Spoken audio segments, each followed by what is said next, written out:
Mommy's with the maggots now.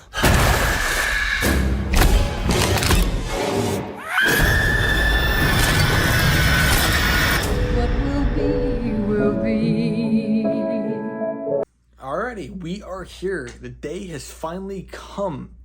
Evil Dead Rise. So this is my most anticipated film of the year, and that gave me some worries in and of itself, because when you have a movie that you're highly anticipating, you are hoping is great, a lot of times it doesn't even come close to those expectations and you're left disappointed.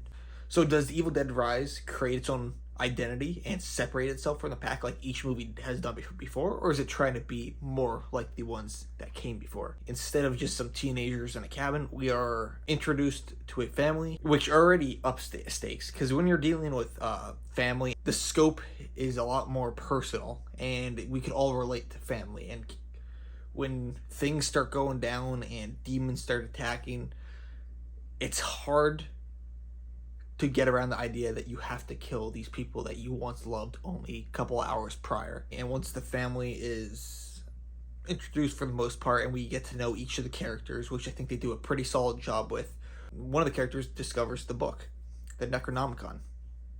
What's cool about this is that this movie may be in the same universe as the previous two films. You may be wondering why, because the book, it's not really a spoiler, but the book does look different. By the way, this is a non-spoiler review. I will have spoilers toward the end of the video. I will give a warning before I do that. I think there's a little line of dialogue that indicates that this is all one universe, which is really, really cool, and I like that idea. I like when they do that. So upon finding this book, it's obviously opened up, and the demons are then released, possessing the mother. But one thing I want to say that I noticed some people were online or saying, and my buddy who saw the movie, who thought it was amazing, his only complaint was, why would he read from the book? Why would he pick up this book? Why would he go into the pages and all that? Especially with how it was discovered, it should set off some red flags.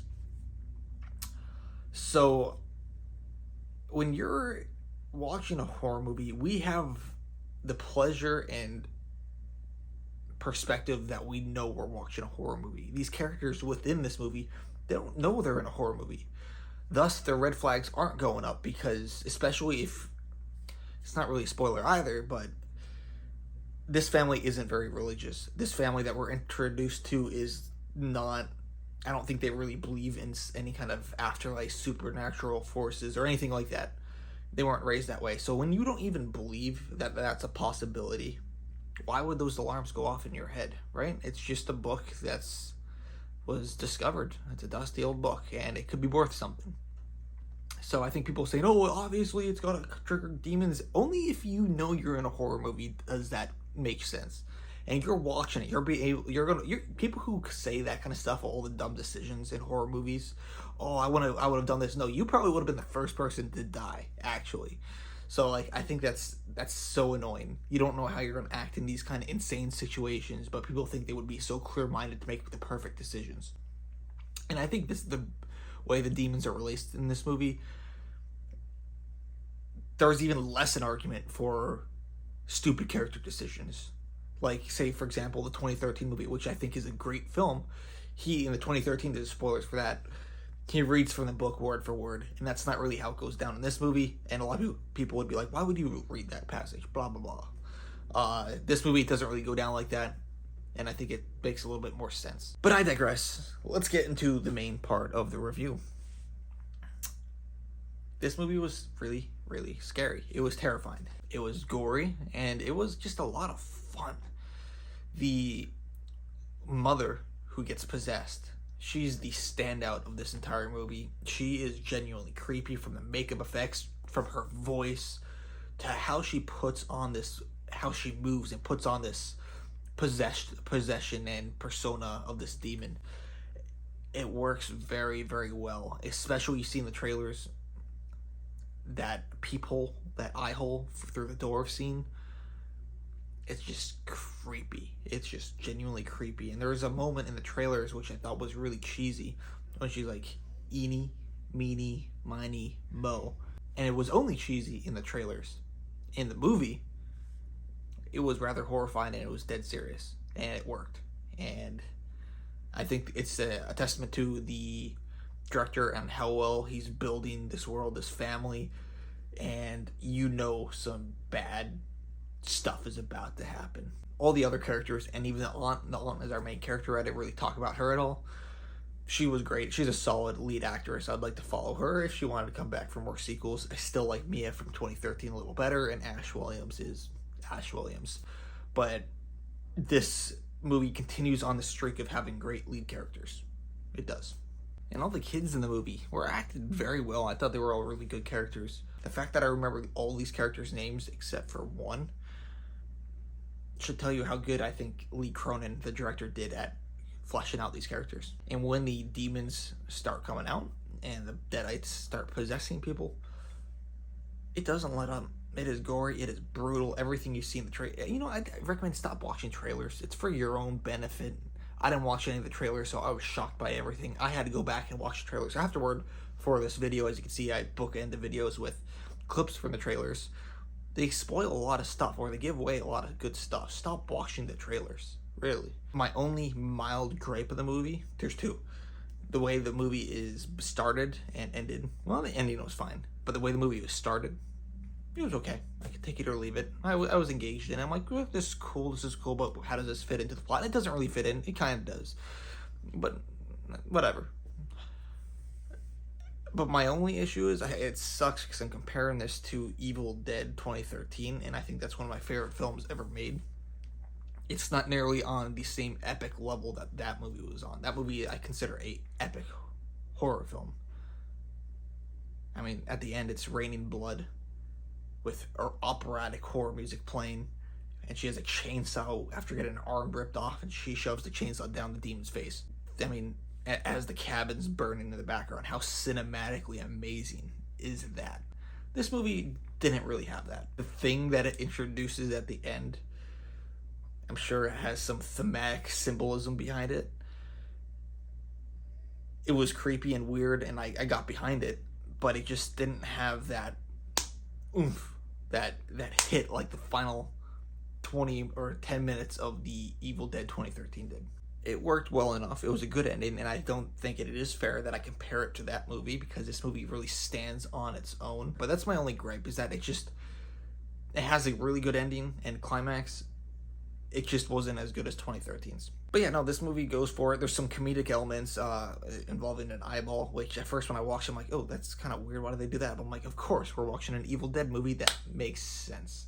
So I think they balance this a lot more than the 2013 version, which the 2013 was straight horror. This had straight horror and some mild comedic elements, and it felt actually maybe a little more Evil Dead-y than the 2013 movie. It felt like Sam Raimi directed a couple of these scenes.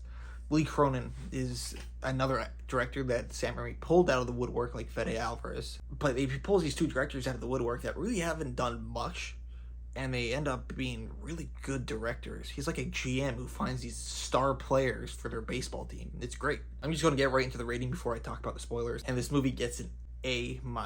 It's a great movie. It's the best horror movie of the year.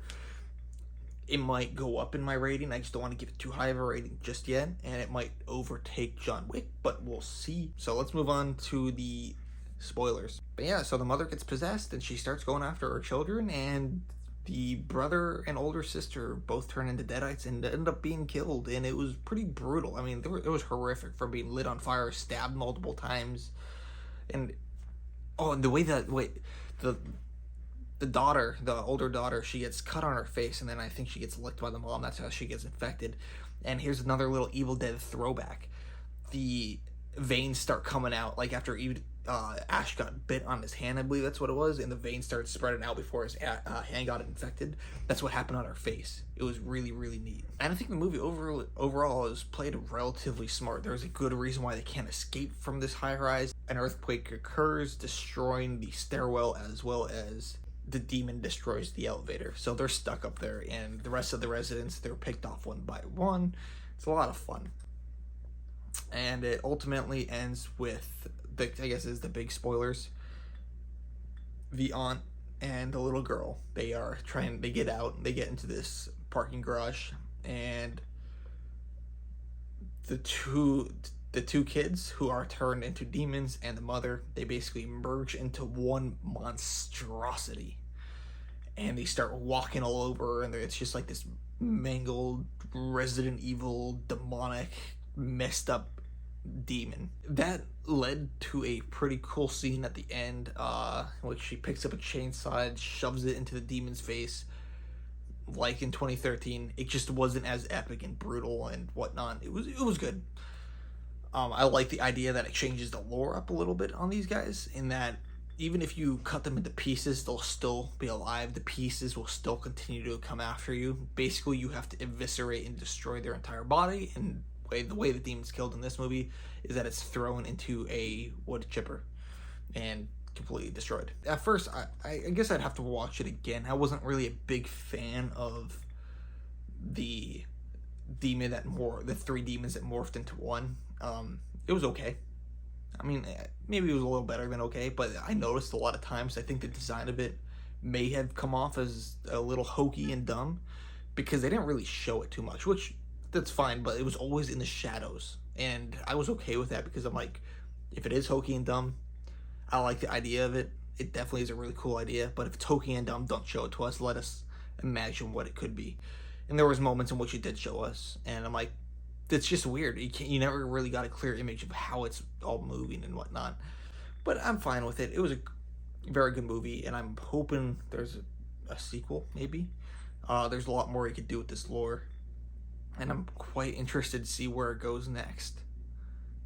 So, oh, and here's the one line of dialogue that indicates that this is all in one universe. When the brother picks up the records and he starts playing them, and the one priest is talking that this is one book, the Necronomicon, of 3 volumes. So, I mean, here we go. One volume is here in Evil Dead Rise, one volume is in Evil Dead 2013, and another volume is with Ash. Boom. All in one universe. So, there was just that quick line of dialogue that there's 3 volumes of this book, because this book is completely different. It has teeth, and you have to pierce your finger on the teeth and let your blood drop on the book before it opens, and the book absorbs your blood, which is really cool too. But I don't think there's really too much more to say about this movie. I really enjoyed it, and I thought it was a really, really good time. So if you guys want to see more, I'm going to be doing a ranking video, and then I might do a comparison video between Scream and Evil Dead, and what is the better and more consistent horror franchise. And that's going to be fun to talk about. So I'll talk to you guys later. Like and subscribe if you want to see more. Farewell. To me. Open up now. You don't look so good, Mom. Nothing a big old kiss from you won't fix.